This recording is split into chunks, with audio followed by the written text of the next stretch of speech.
दोस्तों, कैसे आप सभी लोग? उम्मीद करता हूँ सभी अच्छे होंगे। लास्ट लेक्चर में जो है हमने चैप्टर नंबर 18 कंप्लीट कर लिया था, चार्ज। आज जो हम चैप्टर नंबर 19 ट्रायल को करेंगे, trial by court of session. Court of session की ट्रायल की बात करेंगे। हमने अभी क्या क्या कवर कर लिया देखो। हमने एफआईआर को किया, इन्वेस्टिगेशन को कंप्लीट किया, उसके बाद में जुरिडिक्शन को कंप्लीट किया, उसके बाद में फिर हमने क्या किया, कॉग्निजेंस को किया, उसके बाद में फिर कंप्लेंट को किया, फिर उसके बाद में कहीं आकर हमने चार्ज कंप्लीट किया, और चार्ज के बाद जो है फाइनली आज हम आ गए हैं ट्रायल पर। अभी तक जो हम कर रहे थे, अब हमारे कोर्ट के प्रोसीजर पर, कोर्ट में जो है किस तरीके से ट्रायल होता है किसी ऑफेंस का, उसके ऊपर अब हम बात करेंगे।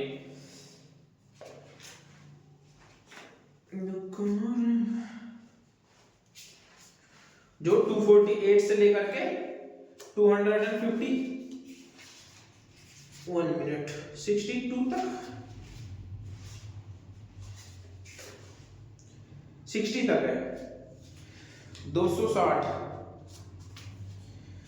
Trial before court of session, chapter number 19 trial before the court of session.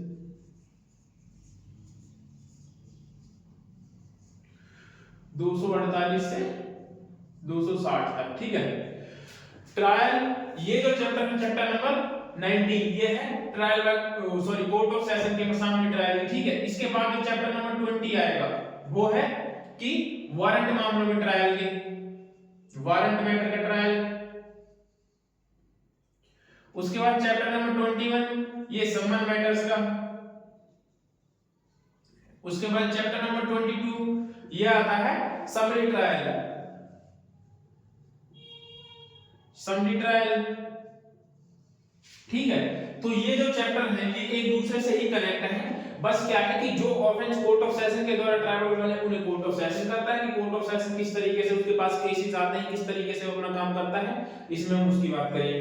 समन मामलों में जो समन ट्रायल है उसमें उन ऑफेंसेस की बात करेंगे जो सिर्फ समन केसेस के हैं, मतलब समन केस का ट्रायल कैसे होता है, कि समन केस में चार्ज होता है नहीं होता है, इन सब के बारे में बात करेंगे। और होता है तो कैसे होता है।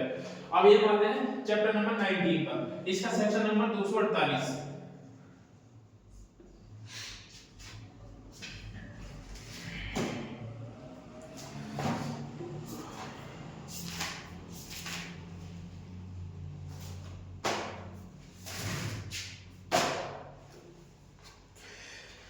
Trial to be conducted by a public prosecutor. Trial जो होगा ना वो हमेशा कौन स्टार्ट करेगा? सबसे पहले पब्लिक प्रोसिक्यूटर ही अपना जो होगा ट्रायल को स्टार्ट करता है। अभियोजन का संचालन कौन करता है? ट्रायल। देखिए ये है ट्रायल को, ठीक है।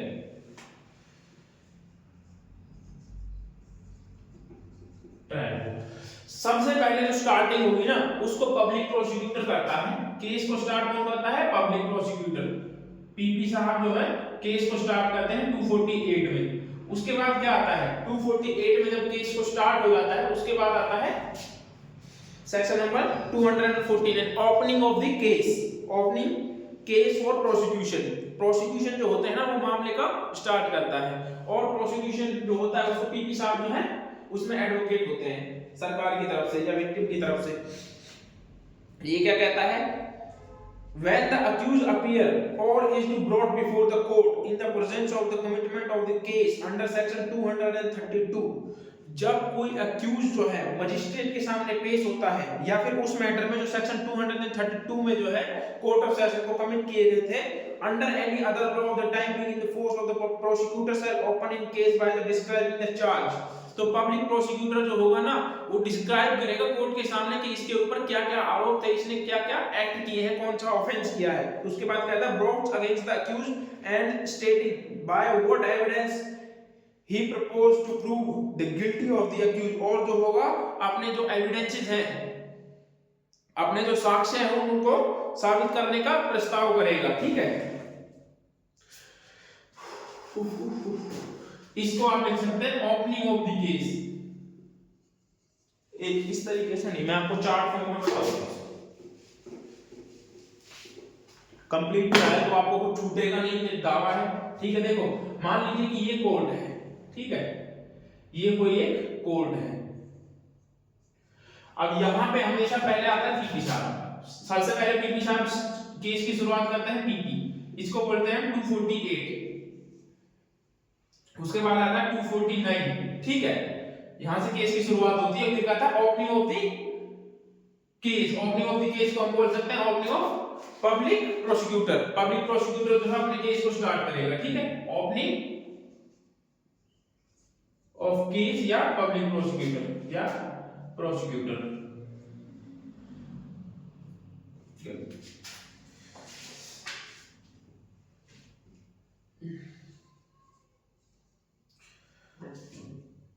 प्रोसिक्यूशन, ठीक है, यहां से जो केस स्टार्ट होता है। अब यहां से केस स्टार्ट होने के बाद क्या होगा, उसके बाद आगे कहता है, इसको आप चार्ट फॉर्म में समझते हैं। ओपनिंग ऑफ द केस होने के बाद क्या होता है, जब मजिस्ट्रेट को ये लगे या जज साहब को जब ये लगे कि जो है उन्होंने, जब पीपी साहब जो डिस्क्राइब करेगा अपने जो चार्ज को डिस्क्राइब करेगा, पीपी चार्ज को डिस्क्राइब करेगा,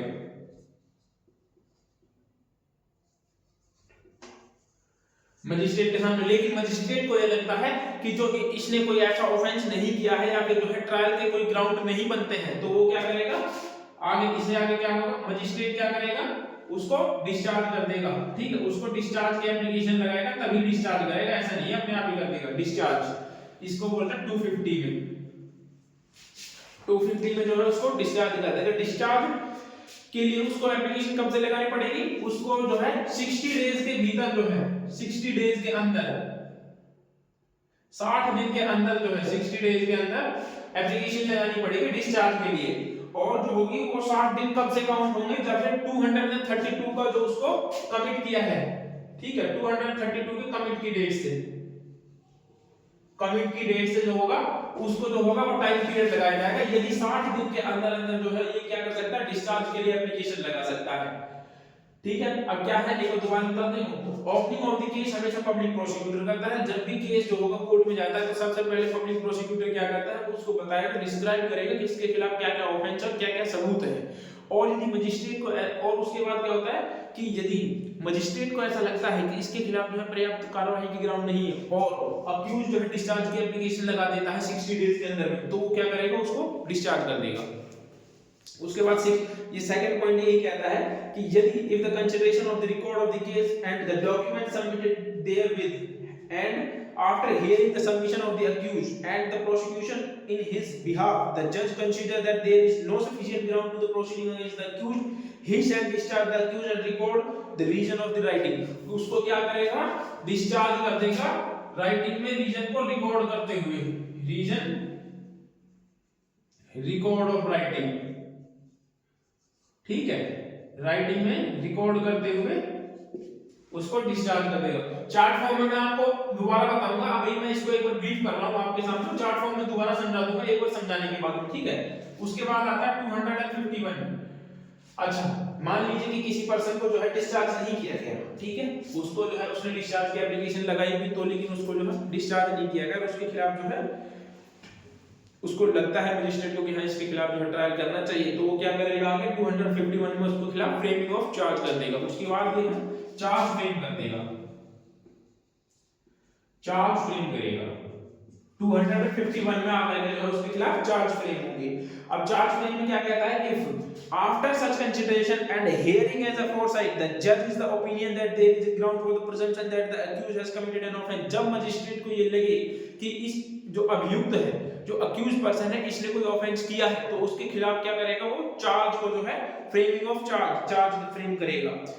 उसके बाद आगे कहता है ए पॉइंट में, is not exclusively tribal by court of session, यदि मामला जो है कोर्ट ऑफ सेशन के द्वारा ट्रायबल बाय नहीं है, frame a charge against the accuse and, उसके खिलाफ जो है चार्ज फ्रेम करेगा और by order transfer the case of the trial of the CGM, तो उस मैटर को जो है सीजीएम को ट्रांसफर कर देगा और एनी अदर जुडिशियल मजिस्ट्रेट या फिर किसी और जुडिशियल मजिस्ट्रेट को जो है उस मैटर को ट्रांसफर कर देगा of the first class and directed to the accused to appear before the CJM or judicial magistrate, और जिसके पास उस केस को ट्रांसफर किया है ना, अक्यूज को डायरेक्शन दे देगा कि आप जो है उस मजिस्ट्रेट के सामने जाके जो है अपीयर हो।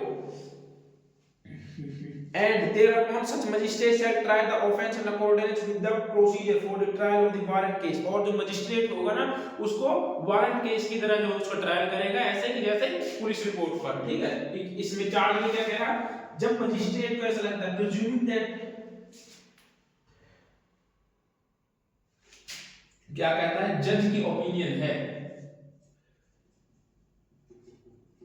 जज की ओपिनियन है कि इसने क्या किया है, presuming accused has committed offense,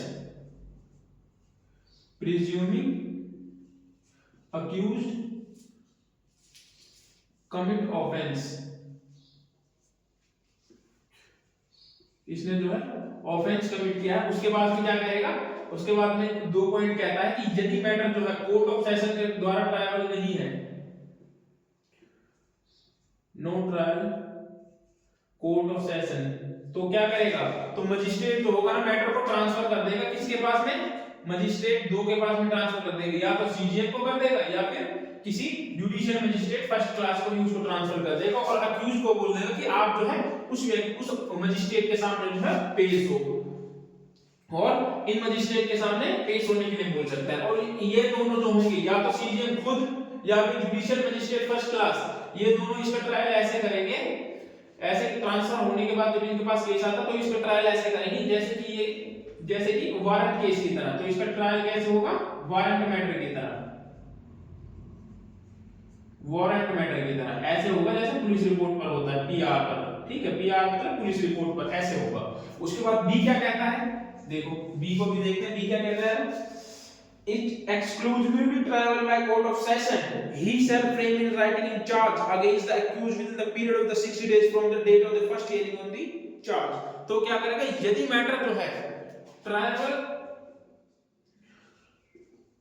court of session है तो क्या करेगा, तो उस कंडीशन में क्या करेगा, तो मजिस्ट्रेट जो होगा ना वो जो होगा रिटर्न में जो है चार्ज को फ्रेम करेगा 60 डेज के अंदर।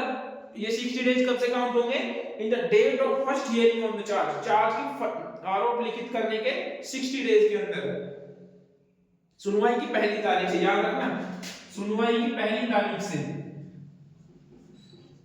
सुनवाई की पहली तारीख से 60 दिन के अंदर, 60 डेज के अंदर चार्ज फ्रेम करेगा रिटर्न में, फ्रेम चार्ज रिटर्न में। तो ये कहता है 251। उसके बाद सेकंड इसका पॉइंट कहता है where the judge frame the charge under sub clause B और the subsection 1, जहां जो है चार्ज जो है बी में जो है चार्ज किया जाता है, चार्ज फ्रेम किया जाता है, the charge shall be read as explained the accused present either physically or through audio video electronic means, and the accused shall be asked whether he is plead guilty of the offense charge or plain betrayal। तो जो होगा तो उसका जो ये होगा ना 1 के बी में जो है उसका चार्ज फ्रेम किया है, कोर्ट ऑफ सेशन के द्वारा ट्रायल में था, तो क्या हुआ 1 के बी में उसका जो चार्ज फ्रेम किया, तो उसमें जो है उसको ऑडियो वीडियो इलेक्ट्रॉनिक मीन्स के थ्रू उसमें जो है अक्यूज अपीयर हो सकता है वहां पे, चाहे वो फिजिकली भी हो सकता है, ऑडियो इलेक्ट्रॉनिक मीन्स के थ्रू भी अपीयर हो सकता है, और उससे पूछा जाएगा वहां पे कि क्या वो प्लीड गिल्टी करता है या फिर ट्रायल चाहता है।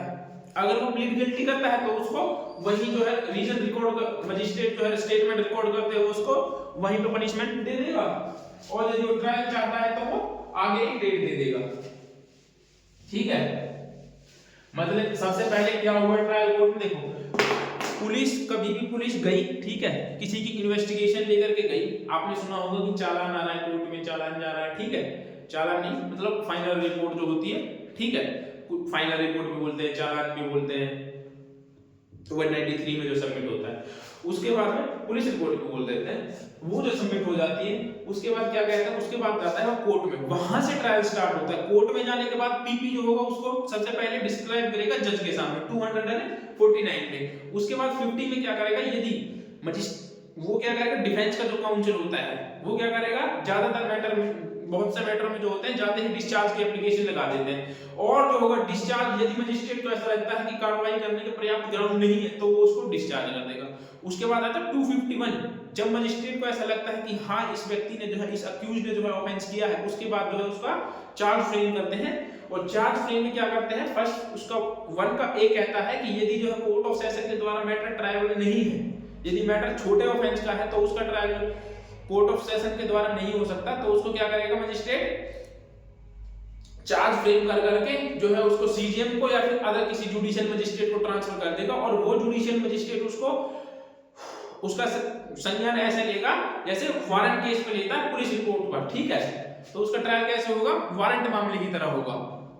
उसके बाद बी कहता है यदि कोर्ट ऑफ सेशन के द्वारा ट्रायल है तो उसमें क्या करेगा, कोर्ट ऑफ सेशन के द्वारा ट्रायल है तो उसके फ्रेमिंग ऑफ चार्ज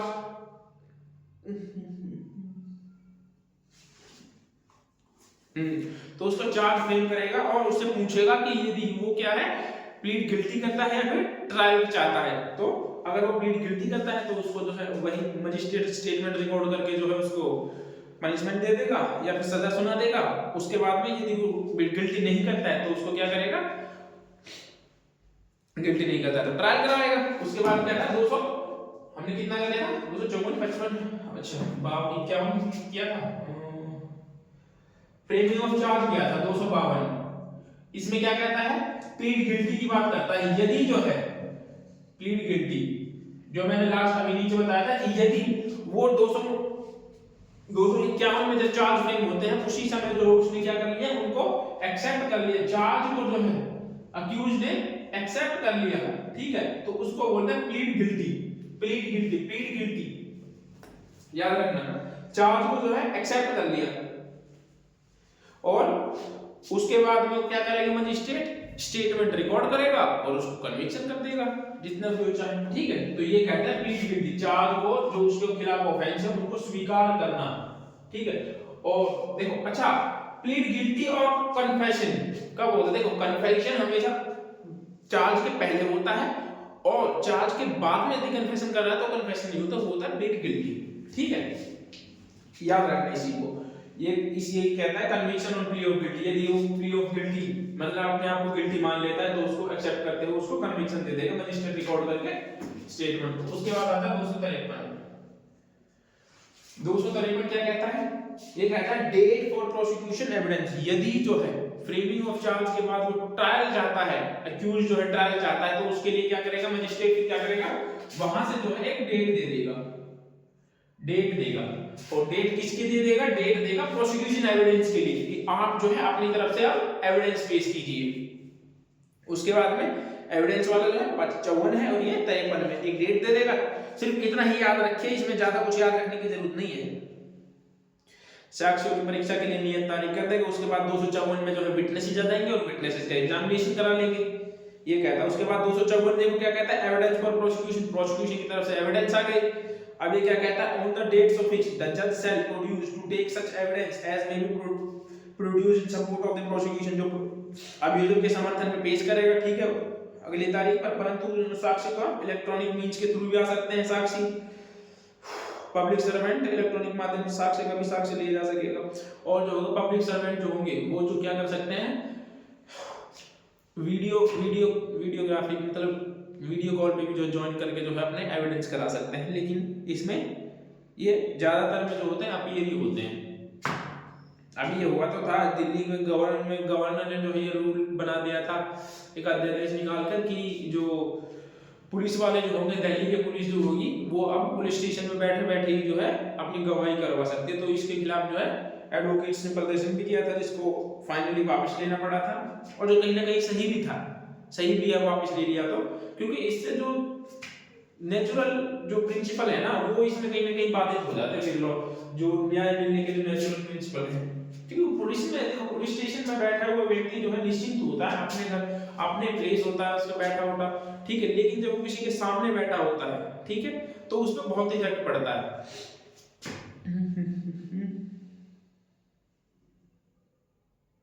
उसके बाद कहता है क्रॉस एग्जामिनेशन के लिए डेफर्ड वगैरह की बात करता है, यदि जब तक कि कोई रीजन ना हो तो डेफर नहीं करेगा। इसमें कुछ भी नहीं है दोस्तों। 254 में एविडेंस फॉर प्रोसिक्यूशन इतना याद रखना, क्योंकि कोई डेट वगैरह तो है नहीं ऐसी इसमें।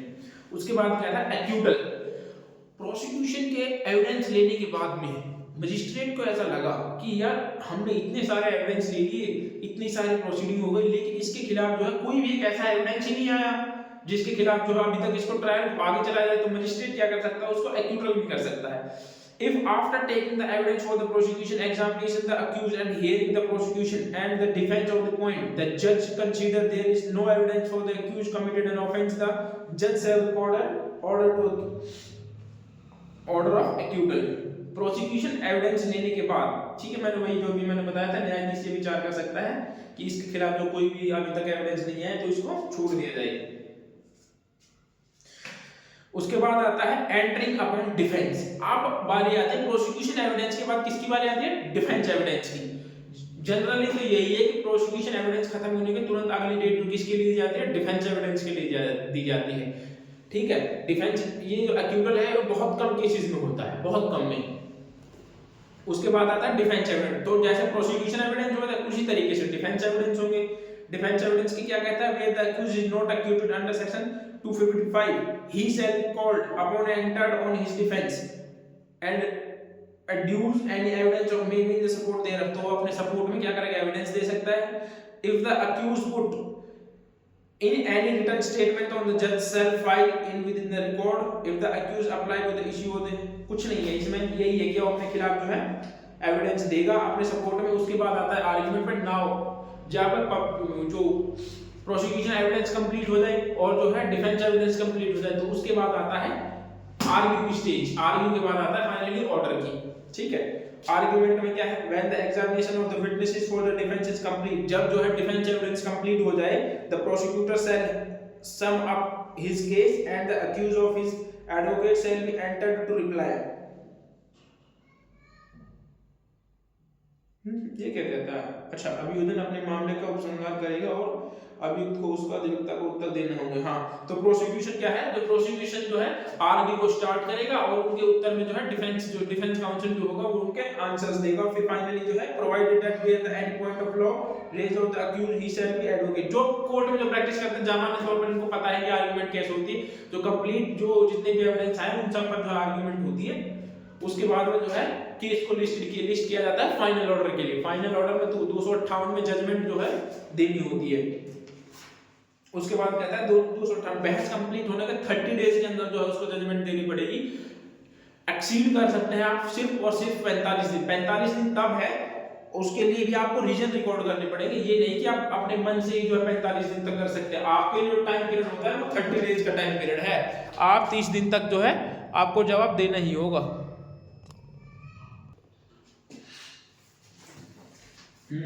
तो मैं कहता था कि आर्ग्यू जो है आर्गुमेंट कंप्लीट होने के 30 दिन के अंदर अंदर जो है उसको जजमेंट देनी पड़ेगी मजिस्ट्रेट को। और 30 दिन में यदि वो नहीं दे पाता है तो उसको रीजन रिकॉर्ड करते हुए 45 डेज के अंदर जो है लास्ट में जजमेंट देनी होगी, अपना ऑर्डर सुना देगा, या तो वो एक्विटल होगा या फिर कन्विक्शन दी जाएगी उसको।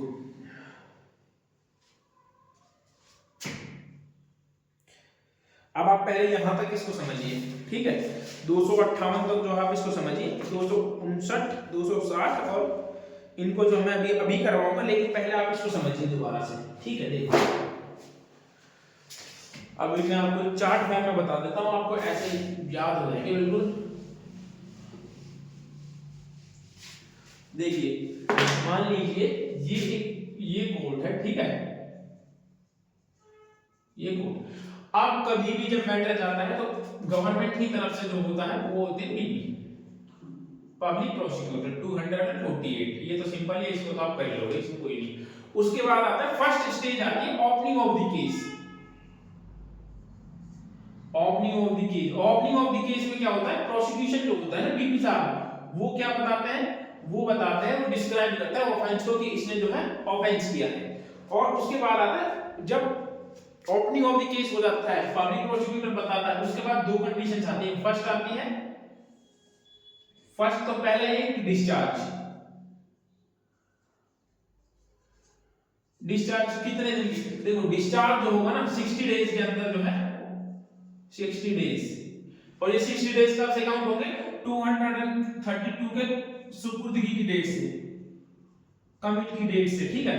ये 60 डेज काउंट होगी। 60 डेज के अंदर जो है मजिस्ट्रेट को यदि वो डिस्चार्ज की एप्लीकेशन लगाता है तो उसको डिस्चार्ज कर देगा। यदि उसके खिलाफ कोई एविडेंस नहीं है तो मजिस्ट्रेट कैसा लगता है, ये है, ये 249, ये 250, नाउ 251 क्या कहता है, जब भाई मजिस्ट्रेट को लगे कि हाँ इसने कोई ऑफेंस किया है तो उसके खिलाफ तो चार्ज फ्रेम कर देंगे, यदि उसको लगता है कि उसने नहीं किया तो उसको डिस्चार्ज कर देगा, तो उसके खिलाफ चार्ज फ्रेम कर देंगे 251 में। चार्ज फ्रेम होने के बाद अच्छा देखो डिस्चार्ज जो होता है वो हमेशा फ्रेमिंग ऑफ चार्ज के पहले होता है, डिस्चार्ज जो होता है वो फ्रेमिंग ऑफ चार्ज के पहले होता है, और चार्ज फ्रेम होने के बाद में यदि किसी को छोड़ा जाता है तो उसको बोलते हैं एक्यूटल। इस चीज को याद रखना, पूछते हैं एग्जाम में, बच्चे यहाँ पर गलती कर देते हैं स्टूडेंट्स यहाँ पर बहुत सारे कि वो यहाँ वो ये समझते हैं कि सिर्फ डिस्चार्ज कर दिया, डिस्चार्ज या फिर बोलते हैं एक्यूटल, लेकिन ऐसा नहीं है। डिस्चार्ज जो होता है फ्रेमिंग ऑफ चार्ज के पहले होता है, एक्यूटल जो होता है वो चार्ज फ्रेम होने के बाद में होता है। अच्छा 251 के बाद चार्ज फ्रेम होगी, चार्ज फ्रेम होने के बाद क्या था, चार्ज फ्रेम होने के बाद क्या है 252 क्या कहता है, चार्ज फ्रेम या तो प्लीड गिल्टी करेगा या फिर वो क्या करेगा ट्रायल कमिट करेगा अपना, या फिर वो अपना ट्रायल जाएगा, इसको कहते हैं प्लीड गिल्टी। यदि वो है, यदि वो क्या करता है, और ये भी जो है फर्स्ट हियरिंग के 60 डेज के अंदर, इसको भी याद रखना 60 डेज का टाइम पीरियड है इसमें, 60 डेज में जो चार्ज फ्रेम करने को फर्स्ट हियरिंग से प्लीड गिल्टी करता है तो उसको कन्विक्शन दे दिया जाएगा 252 में। 252 में क्या है प्लीड गिल्टी। 253 ये क्या कहता है, ये प्रोसिक्यूशन एविडेंस की बात करता है। 253 एंड 254 253 एंड 254 प्रोसिक्यूशन एविडेंस की बात करता है, और 253 डेट के बारे में बात करता है कि उस पर डेट दे दी जाएगी, ठीक है प्रोसिक्यूशन एविडेंस के लिए। ये प्रोसिक्यूशन एविडेंस 53 आप देख लेना, सिर्फ ये है प्रोसिक्यूशन एविडेंस की।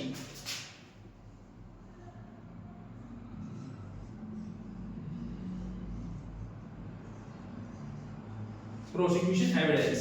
उसके बाद में क्या है, उसके बाद में फिर दो है, पहला क्या है 200, अगर जो है एक बार प्रोसिक्यूशन एविडेंस आ गई उसके बाद क्या आएंगे डिफेंस के एविडेंस आएंगे 205 सॉरी प्रोसिक्यूशन एविडेंस आने के बाद में जो है उसको एक्यूटल किया जा सकता है, ठीक है। यदि मजिस्ट्रेट को ऐसा लगे 255 में कि इसके खिलाफ जो है कोई भी कार्रवाई के ग्राउंड बनते ही नहीं है, इसने कोई ऑफेंस किया ही नहीं, कोई एविडेंस अभी तक आया ही नहीं, इतनी स्टेज तक जो है हमने प्रोसीडिंग कर दी, opening of the case, discharge, framing of charge, plead guilty उसने किया नहीं, ट्रायल कमिट किया, एविडेंस अभी तक कोई आया नहीं, एविडेंस कंप्लीट हो गई, उसके बाद क्या करते हैं उसको एक्यूटल कर सकते हैं,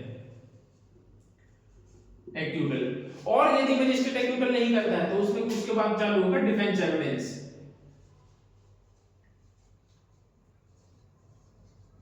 डिफेंस एविडेंस आता है 256 में।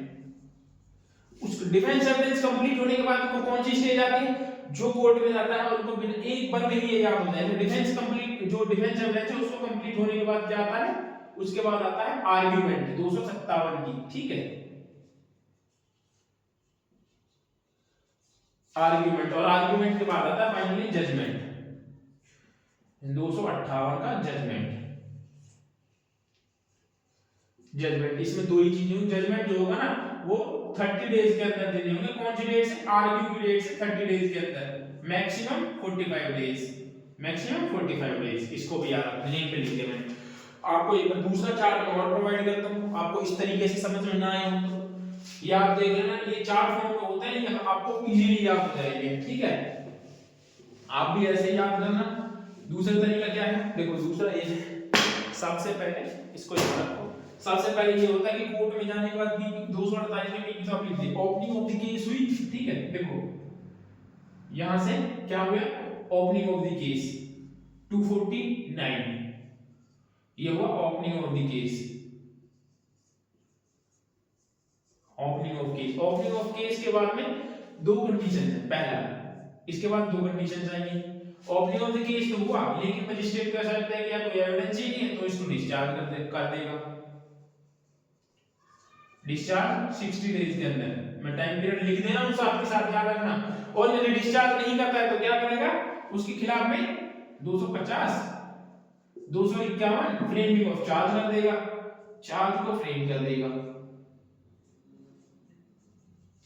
और यदि चार्ज फ्रेम नहीं हुआ तो इसके बाद में दो कंडीशंस क्या है, चार्ज फ्रेम किया इसके बाद में या तो प्लीड गिल्टी कर देगा, प्लीड गिल्टी कर लेता है तो इसको यही पनिशमेंट मिल जाएगी, और नहीं करता है तो ट्रायल, यदि ट्रायल चाहता है तो ट्रायल के लिए फिर एविडेंस दी जाएगी 253 और 254 में। प्रोसिक्यूशन के लिए। 253 कहता है डेट दे दी जाएगी, 254 प्रोसिक्यूशन एविडेंस की बात करता है, प्रोसिक्यूशन एविडेंस। फिर उसके बाद क्या, उसके बाद आता है या तो उसको एक्यूटल कर दिया जाएगा 255 में, फिर आता है 256। 256 कहता है कि उसको डिफेंस एविडेंस के लिए, ठीक है, डिफेंस एविडेंस। डिफेंस एविडेंस के बाद क्या स्टेज आती है, उसके बाद आती है 257 की आर्गुमेंट, उसके बाद आती है फाइनली जजमेंट। जजमेंट जो होगी आर्गुमेंट की डेट से 30 दिन के अंदर देनी होगी, मैक्सिमम 45 डेज के अंदर, 30 डेज और 45 डेज के अंदर जो है मैक्सिमम आपको जजमेंट देनी पड़ेगी। तो ये था एक क्रिमिनल कोड जो कोर्ट ऑफ सेशन पे ट्रायल जो था ये था, मैंने आपको पूरा समझाया है। आपको जो मेन पॉइंट्स थे वो प्री के हिसाब से तो कंप्लीटली मैंने यहां पर लिख रखा है। फ्रेमिंग ऑफ चार्ज जो होगा 60 डेज के अंदर जो होगा फर्स्ट हियरिंग डेट से, फर्स्ट हियरिंग डेट से, ठीक है, फर्स्ट हियरिंग से जो है 60 डेज के अंदर जो है चार्ज फ्रेम करनी है। तो ये था कंप्लीट ट्रायल जो आपके सामने है। आप चाहे तो इसको ऐसे याद कर लें या फिर जो मैंने पहले जो चार्ट बनाया था उस तरीके से याद कर लें, लेकिन जो है आपको याद इसको चार्ट के थ्रू ही करना है, क्योंकि ये चार्ट के थ्रू इजी रहता है, बिल्कुल इसमें ऐसा कुछ है नहीं जो आप लोगों को दिक्कत हो, ठीक है। टाइमिंग को इसमें याद रखना, टाइमिंग बड़ी इंपॉर्टेंट हो जाती है प्री के हिसाब से।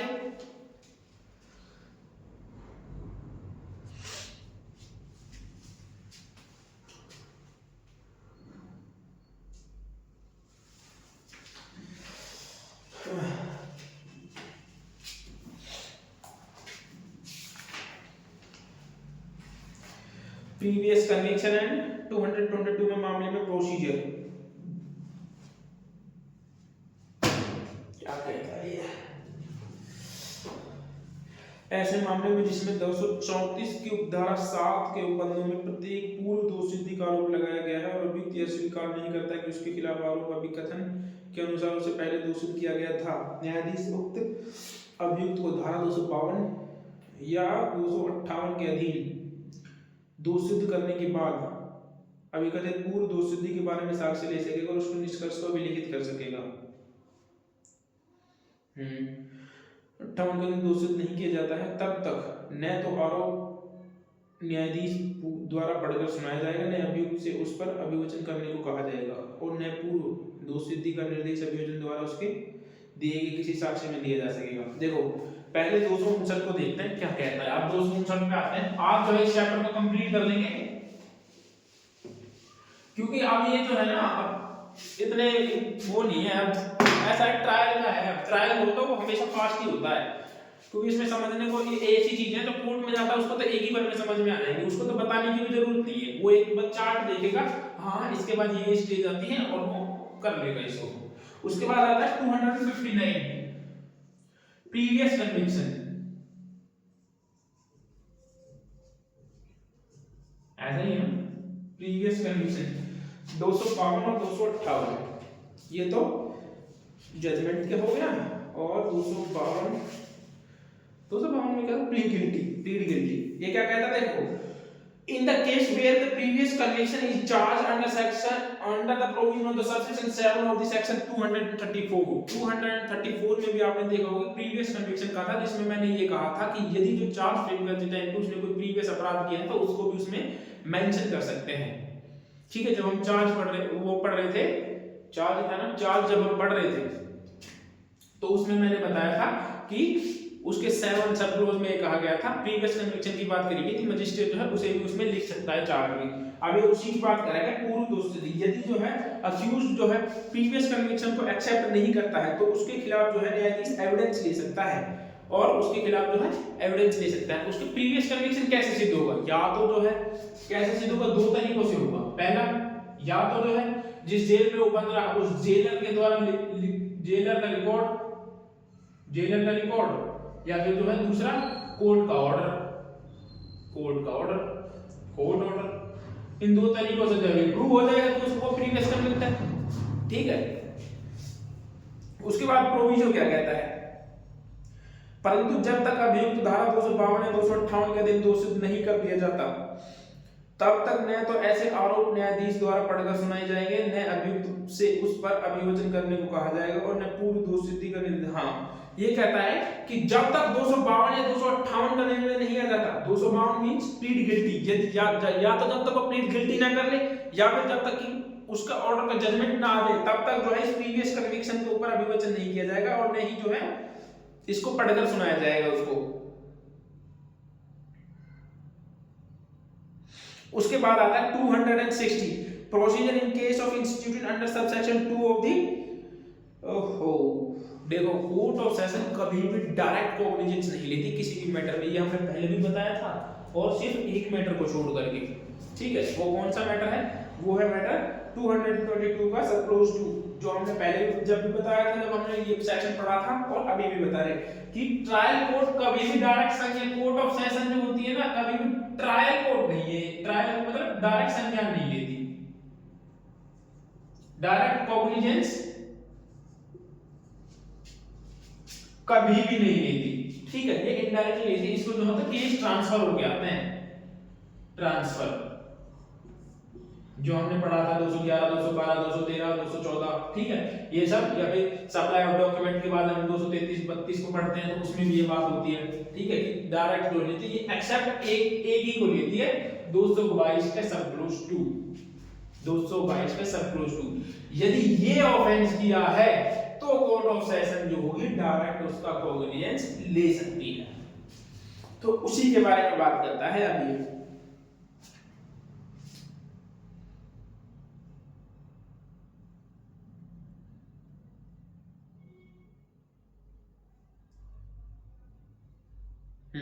ये कहता है कि यदि धारा 222 की उपधारा 2 के अधीन अपराध का संज्ञान करने वाला सेशन कोर्ट मामले का विचारण मजिस्ट्रेट के न्यायालय के समक्ष पुलिस रिपोर्ट से अलग आधार पर दायर किए गए वारंट मामले को विचार, देखो पुलिस रिपोर्ट से अलग जो है, देखो 222 के 2 का ट्रायल कैसे होगा? यदि पुलिस रिपोर्ट से अलग है, पुलिस रिपोर्ट से अलग क्या है? या तो सुओ मोटो है, ठीक है, या फिर क्या है, या फिर कंप्लेंट है।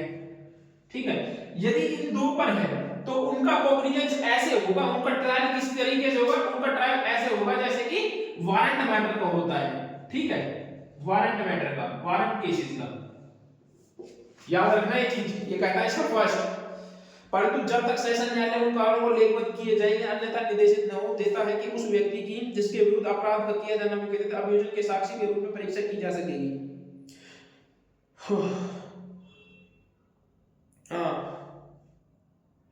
और जो होगा मजिस्ट्रेट, जो कोर्ट ऑफ सेशन जो होगी ना, वो कारणों को, रीजन को रिकॉर्ड करेगा। भाई जिसके खिलाफ आपने जो डायरेक्ट संज्ञान ले लिया है, उन कारणों को रिकॉर्ड करते हुए जो कंप्लेनेंट है उसका प्रोसिक्यूशन एविडेंस के तौर पर जो होगा, कंप्लेनेंट एविडेंस के तौर पर उसको परीक्षा की जाएगी उसकी। यदि विचार के दोनों पक्षकारों में से कोई भी वांछा करता है या यदि न्यायालय ऐसा करना ठीक समझता है तो धारा के अधीन प्रत्येक विचार बंद कमरे में किया जाएगा। और यदि पार्टीज को कोई इस पर ऑब्जेक्शन है कि भाई कि पार्टीज को कोई ऑब्जेक्शन है और यदि को ठीक समझता है तो उस पर जो विचार होगा वो बंद कमरे में किया जाएगा, ओपन कोर्ट में नहीं किया जाएगा। उसके बाद कहता है थर्ड, यदि ऐसे किसी मामले में न्यायालय सब अभियुक्तों को या उनमें से किसी को उन्मोचित या दोषित करता है या उनकी राय है कि उनके या उनमें से किसी के विरुद्ध अभियोग लगाने का उचित कारण नहीं था, तब उन्मोचन या दोष मुक्ति के अपने आदेश द्वारा राष्ट्रपति या उपराष्ट्रपति या किसी राज्यपाल के किसी संघीय क्षेत्र के प्रशासक से अलग उस व्यक्ति को जिसका उसके विरुद्ध अपराध किया जाना विकथित किया गया था यह निर्देश दे सकता है कि वह उसके कारण दर्शित करे कि वह उस अभियुक्त को, या जब ऐसे अभियुक्त से एक से अधिक है तब उनमें से प्रत्येक को या किस प्रकार प्रतिकर क्यों न दे।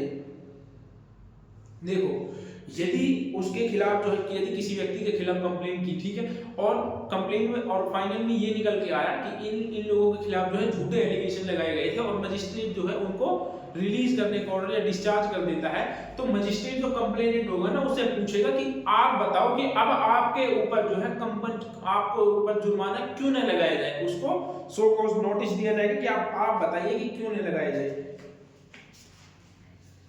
उसके बाद फोर्थ कहता है न्यायालय इस प्रकार, इसमें कुछ नहीं है यार, क्या है इसमें कुछ नहीं है ऐसा जो आपको समझ में ना आए, आप लोग एक बार सिर्फ इसको पढ़ ले, रिवाइज कर लेना, आप लोगों को समझ में आ जाएगा। बाकी इसमें मैंने जो था वो बता दिया, उसको चार्ट तक ही था। इस चीज को याद रखना कि 222 के 2 में ही जो कोर्ट ऑफ सेशन वो डायरेक्ट संज्ञान ली थी, अदरवाइज किसी भी मैटर में जो कॉग्निजेंस नहीं ली थी कोर्ट ऑफ सेशन। ठीक है, अब आते हैं कल जो है हम करेंगे trial of warrant cases bye A magistrate. Warrant cases का ट्रायल के बारे में बात करेंगे। ठीक है, आज हमने जो है चैप्टर 19 जो है कंप्लीट कर लिया है।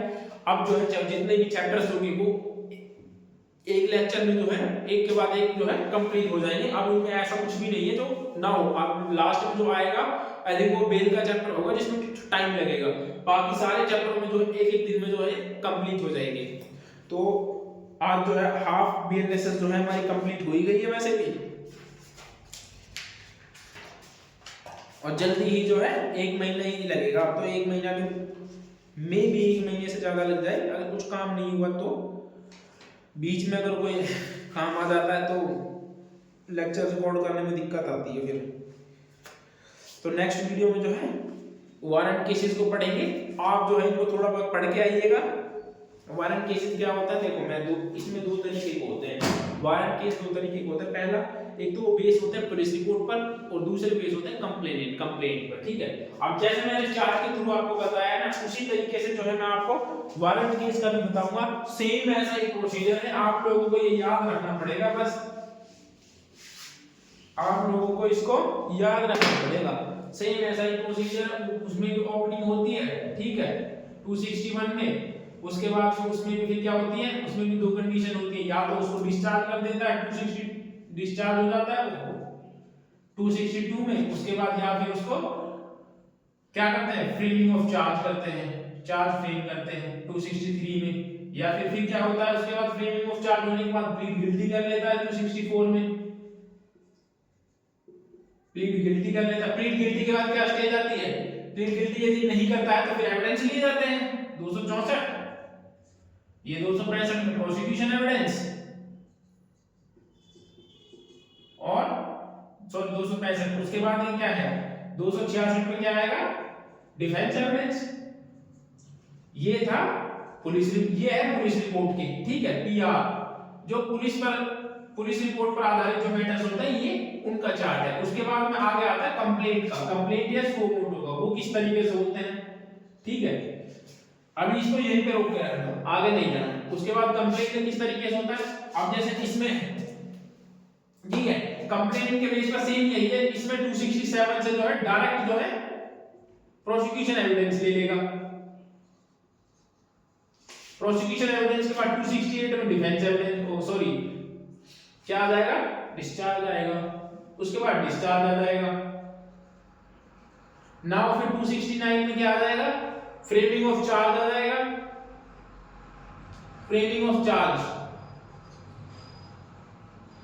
269 के 1 में, और 269 के 2 और 3 में क्या आएगा। फिर मैं आपको समझाने के लिए चार्ट बना रहा हूं सिर्फ, ठीक है, आप इसको अदरवाइज मत लेना कि मैं पढ़ाने लग गया, सिर्फ आपको एक बार समझा दो। उसके बाद 269 और 3 में क्या आ जाएगा, प्लीड गिल्टी आ जाएगा। प्लीड गिल्टी आपको ये ऐसा मिलेगा नहीं, जो जैसा मैं सेक्शन लिख रहा हूं ये मिलेगा नहीं आपको बुक में, ऐसा डायरेक्ट बेरेंट आप खोलोगे तो उसमें डायरेक्ट सेक्शन नहीं मिलेंगे। उसके बाद 270 है ना, प्लीड गिल्टी हो गया। प्लीड गिल्टी के बाद एक्यूडल 270 एक्यूडल होगा ना। फिर अरे बताओ भाई, एक्यूडल ही आता है ना, कमेंट कर दिया करो कुछ समझ में भी ना आए तो।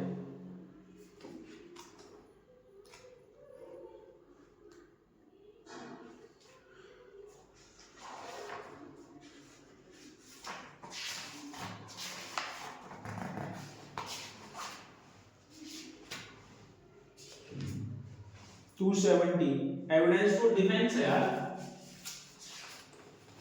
एविडेंस फॉर डिफेंस,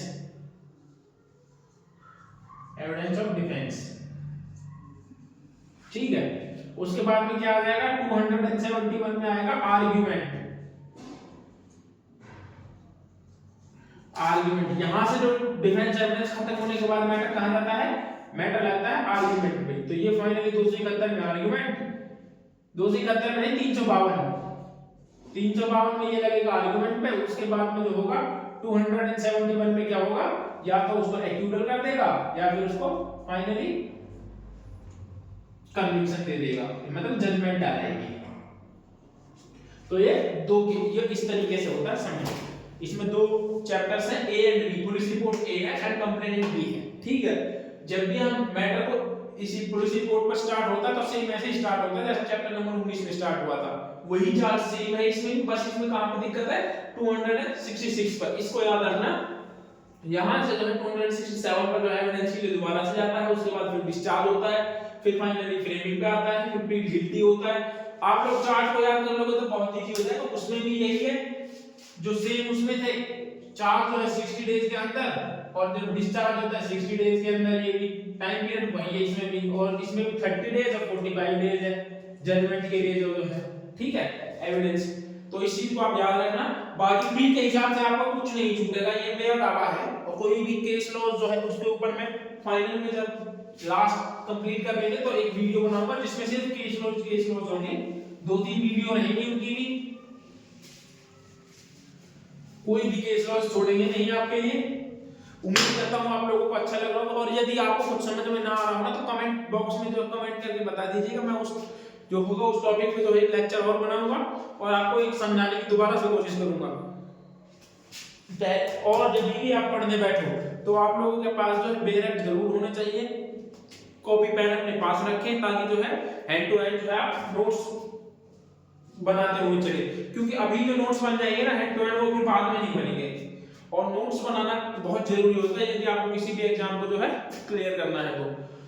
मेरे भी नोट्स जो है कम से कम भी, आप यकीन नहीं करोगे, मैंने एक नोट्स को कम से कम 3-3 बार बनाया, 3-3 4-4 5-5 बुक्स कॉपी रखी है, कॉपी किताबें मेरी जिनमें हैंड राइटेड नोट्स है मेरे सारे, और वो भी मैं बीएनएस के नए लॉज की बात कर रहा हूं, ऐसा नहीं है पुराने लॉज, ठीक है। तो उम्मीद करता हूं आप लोगों को वीडियो अच्छी लगी होगी। अब मिलते हैं कल नेक्स्ट वीडियो में, चैप्टर नंबर 20 जो हम कल कंप्लीट करेंगे।